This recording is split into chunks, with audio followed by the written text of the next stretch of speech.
कौन था बाणासुर जिसके कारण भगवान शिव और श्री कृष्ण के बीच हुआ था भयंकर युद्ध?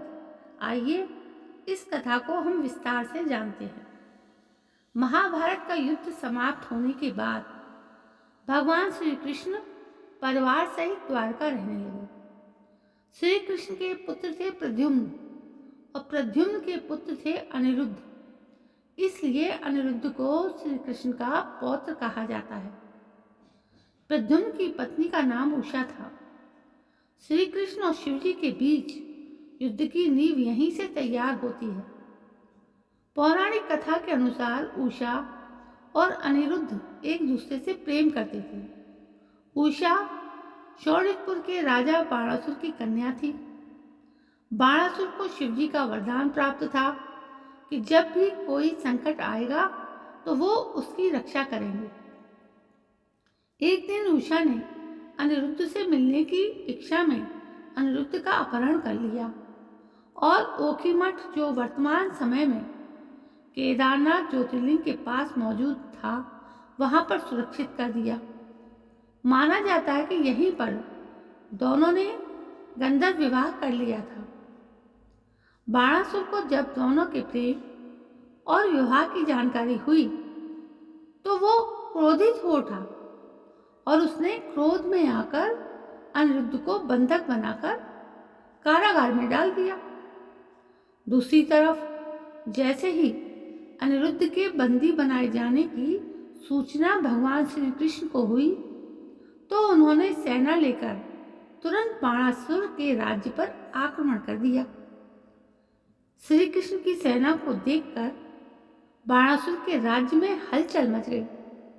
बलराम, प्रद्युम्न, सात्यकी, गदा, सांब, सर्ण, उपनंदा, भद्रा आदि भगवान श्री कृष्ण के साथ थे।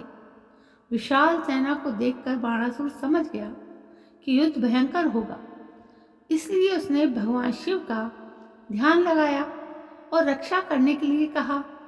अपने भक्त की प्रार्थना सुनकर भगवान शिव भी रुद्राक्ष, वीरभद्र, कुंभकर्ण, कुबंदा, नंदी, गणेश और कार्तिकी के साथ प्रकट हुए और बाणासुर को सुरक्षा प्रदान करने का भरोसा दिलाया। भगवान शिव और भगवान श्री कृष्ण की सेना आमने सामने आ गई। दोनों के बीच भयंकर युद्ध लड़ा गया। किसी की भी सेना कम नहीं पड़ रही थी। युद्ध में देखते ही देखते श्री कृष्ण ने बाणासुर के हजारों सैनिकों को एक ही बार में मौत की नींद सुला दिया। इससे बाणासुर परेशान हो गया। शिवजी से बाणासुर ने पुनः प्रार्थना की। इसके बाद शिवजी और श्री कृष्ण के बीच सीधा युद्ध आरंभ हो गया। दोनों तरफ से विध्वंसक अस्त्र शस्त्रों का प्रयोग किया गया। यहाँ तक कि इस युद्ध में शिव ने पाशुपतास्त्र और श्री कृष्ण ने नारायणास्त्र का प्रयोग किया। इन अस्त्रों से चारों तरफ तेज अग्नि दहकने लगी। इस युद्ध में श्री कृष्ण ने एक ऐसे अस्त्र का प्रयोग किया जिससे भगवान शिव को नींद आ गई। शिवजी की ऐसी हालत को देखकर बाणासुर घबरा गया और रणभूमि से भागने लगा। श्री कृष्ण ने बाणासुर को दौड़कर पकड़ लिया। उसकी भुजाओं को काटना आरंभ किया। जब बाणासुर की सिर्फ 4 भुजाएं शेष रह गईं, तभी भगवान शिवजी की नींद खुल गई। बाणासुर की हालत देख शिवजी को क्रोध आ गया और उन्होंने सबसे भयानक शस्त्र शिव ज्वर अग्नि चला दिया, जिससे भयंकर ऊर्जा उत्पन्न हुई। इससे चारों तरफ बुखार और अन्य बीमारियां फैलने लगी। इस शस्त्र का असर समाप्त करने के लिए भगवान श्री कृष्ण ने नारायण ज्वर शीत का प्रयोग करना पड़ा। भगवान शिव और श्री कृष्ण के बीच युद्ध में भयंकर अस्त्र शस्त्रों का प्रयोग होता देख देवता तो घबरा गए। देवताओं को चिंता होने लगी कि यदि इस युद्ध को समाप्त नहीं कराया गया तो संपूर्ण सृष्टि का नाश हो जाएगा। सभी देवतागण ब्रह्मा जी के पास प्रार्थना लेकर पहुंचे। ब्रह्मा जी ने कहा कि इस युद्ध को सिर्फ माँ दुर्गा ही रोक सकती हैं।